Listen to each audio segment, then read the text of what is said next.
चलिए बढ़ते हैं अगली खबर की ओर। अगली खबर बिहार से है, जहां बिहार के जहानाबाद से एक सकारात्मक और प्रेरणादायक खबर सामने आई है। राष्ट्रीय युवा दिवस के अवसर पर स्वामी विवेकानंद स्वास्थ्य सेवा यात्रा के तहत जिले में निःशुल्क चिकित्सा जांच शिविर और जागरूकता अभियान का आयोजन किया गया।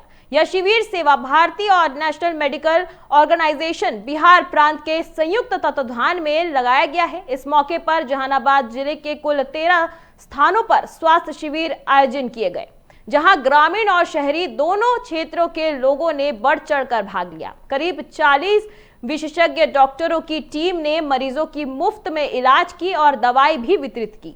शिविर में बीपी, शुगर, ब्लड जांच के साथ महिलाओं, बच्चों और बुजुर्गों का विशेष इलाज किया गया। आर्थिक रूप से कमजोर लोगों के लिए यह शिविर बड़ी राहत साबित हुई, जहां सेवा भाव के साथ लोगों को बेहतर स्वास्थ्य का संदेश दिया गया।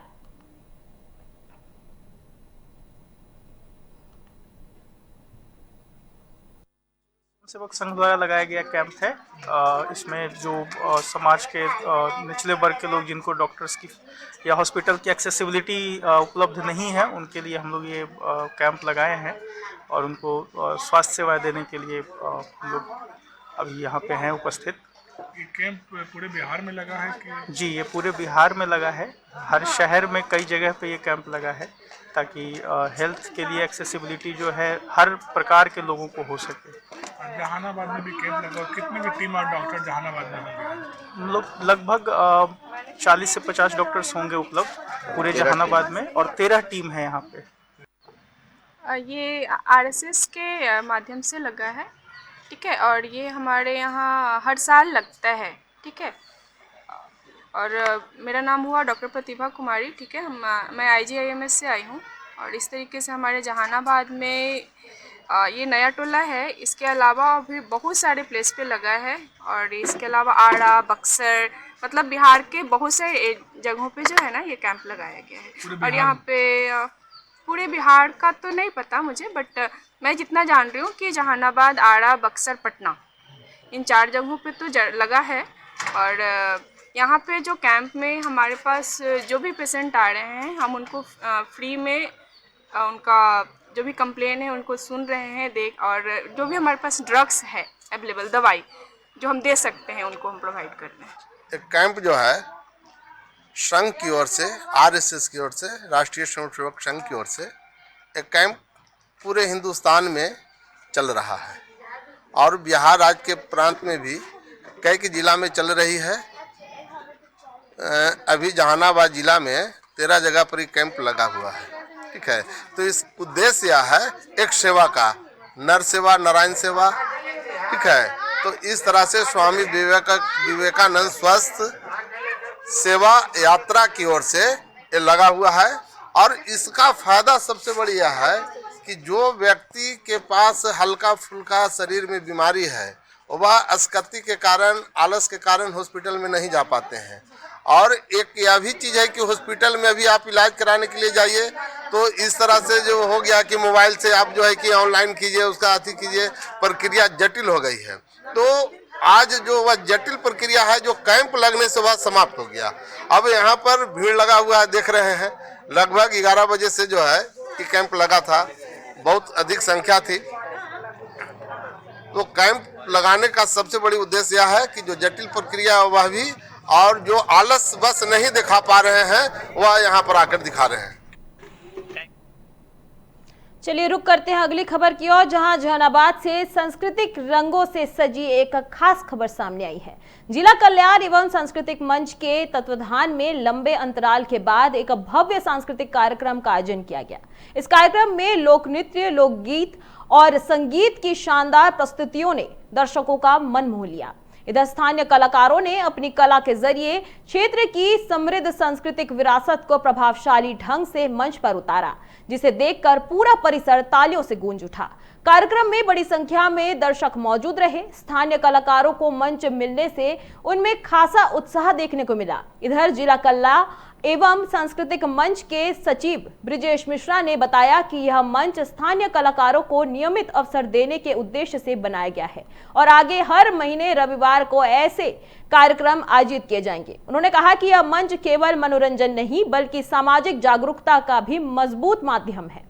कार्यक्रम में बतौर मुख्य अतिथि शिक्षाविद एसके सुनील और वरिष्ठ पत्रकार संतोष श्रीवास्तव मौजूद रहे, जिन्होंने कलाकारों का हौसला बढ़ाया। कुल मिलाकर यह आयोजन शांतिपूर्ण, सफल और स्थानीय प्रतिभाओं के लिए प्रेरणादायक साबित हुआ।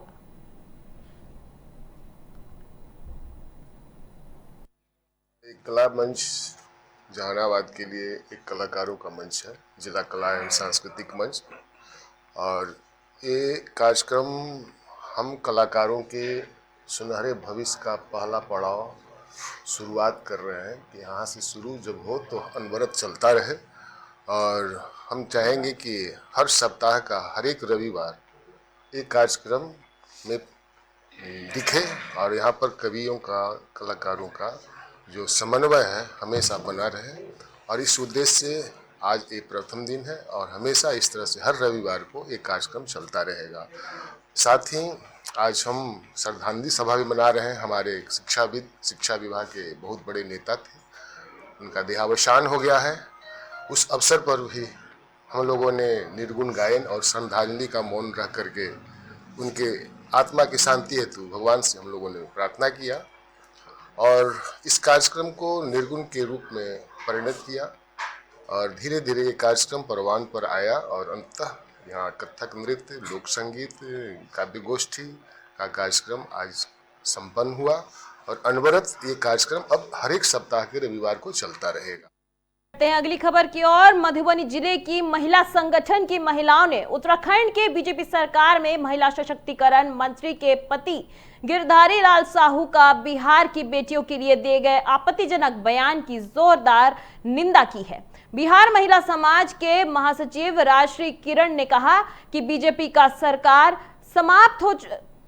उन्होंने कहा कि बीजेपी का संस्कार समाप्त हो चुका है। संपूर्ण देश भर में उनके नेता कहीं रेप केस में तो कहीं महिला उत्पीड़न में और कहीं महिलाओं के प्रति अपमानजनक एवं आत्मदर्द बयान के लिए सरेआम चर्चा में रहते हैं। बिहार में बीजेपी की सरकार है, परंतु उत्तराखंड के उनके नेताओं के महिलाओं को बिहार से 20 से 25 हजार में खरीद कर ले जाने के बयान के खिलाफ आज यहां कोई कार्रवाई नहीं की जा रही है। न ही भाजपा का एक भी बिहारी नेता इन आपत्तिजनक बयान के विरुद्ध अपना मुंह खोलने को उचित समझ रहे हैं। वहीं बिहार महिला समाज के महासचिव राजश्री किरण ने आगे कहा कि बिहार सरकार निकम्मी है और महिला विरोधी है। ये सरकार महिलाओं का शोषण करने वाली है। वोट के लिए व्यक्तिगत लाभ देकर महिलाओं का चरित्र हनन करने वाली एनडीए की सरकार के विरुद्ध मुकदमा दर्ज करने की मांग कर रही है। बिहार महिला समाज लगातार इस मामले पर मांग करती आ रही है। वहीं पूरे बिहार की महिलाएं सड़क पर उतरकर बीजेपी के ऐसे दुर्चारी एवं चरित्रहीन नेतृत्व के खिलाफ कार्रवाई की मांग करती है।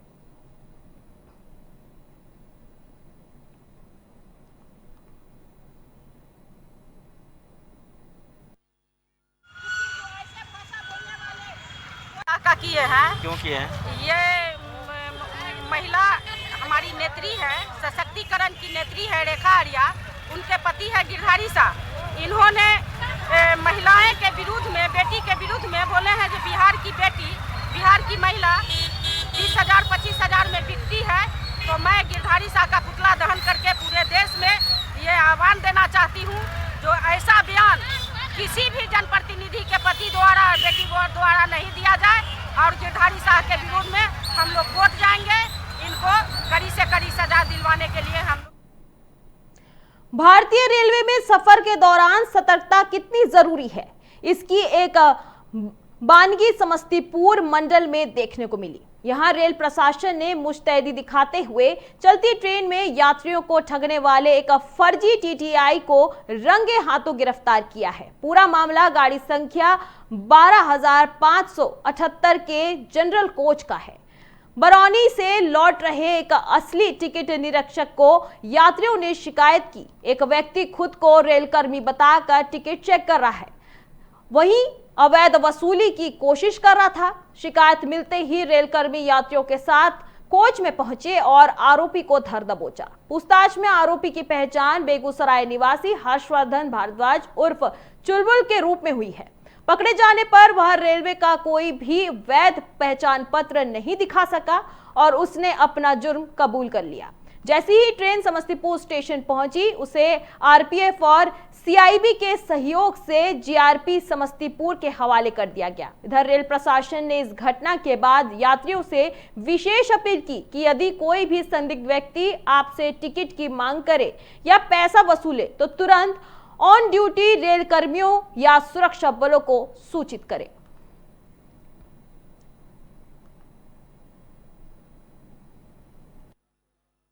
प्रधान टिकट निरीक्षक समस्तीपुर टुनटुन राय चेक कर रहे थे ट्रेन नंबर 12578 में। तो उसमें कुछ यात्रियों द्वारा शिकायत किया गया था कि एक व्यक्ति अभी कुछ देर पहले टिकट चेक करके गए हैं।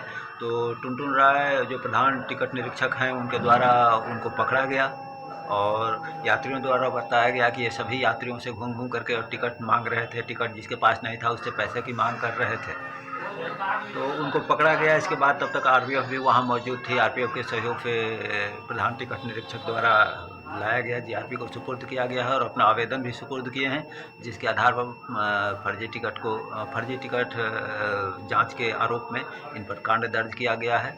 इनका नाम है हर्षवर्धन भारद्वाज, जो तेघड़ा के रहने वाले हैं, तेघड़ा बेगूसराय। इन पर कानूनी कार्रवाई। बढ़ते हैं अगली खबर की ओर। अगली खबर गोपालगंज से है। बता दें कि गोपालगंज से इस वक्त आस्था और इतिहास से जुड़ी एक बड़ी खबर सामने आई है, जहां पूर्वी चंपारण के केसरिया में निर्माणाधीन विराट रामायण मंदिर में स्थापना के लिए देश का सबसे विशाल शिवलिंग गोपालगंज पहुंच चुका है। करीब 45 दिनों की ऐतिहासिक यात्रा तय कर यह भव्य शिवलिंग चेन्नई से बिहार लाया गया है। फिलहाल यह NH 27 पर बलथरी चेकपोस्ट पर खड़ा है, जहां दर्शन के लिए श्रद्धालुओं की भारी भीड़ उमड़ पड़ी है। करीब 250 टन वजनी यह शिवलिंग विशेष ट्रक पर लाया गया है। इसके पहुंचते ही इलाके में भजन कीर्तन और पूजा अर्चना शुरू कर दी गई है और हर हर महादेव के जयकारों से माहौल भक्तिमय हो गया है। इधर शिवलिंग के सुरक्षित परिवहन को लेकर प्रशासन पूरी तरह अलर्ट मोड पर है। डीएम और एसपी मौके पर पहुंचे और तत्काल टीम के साथ रूट और पुलों की मजबूती की समीक्षा की। इधर प्रशासन का कहना है कि पूरी जांच और मंजूरी के बाद ही शिवलिंग को आगे बढ़ाया जाएगा।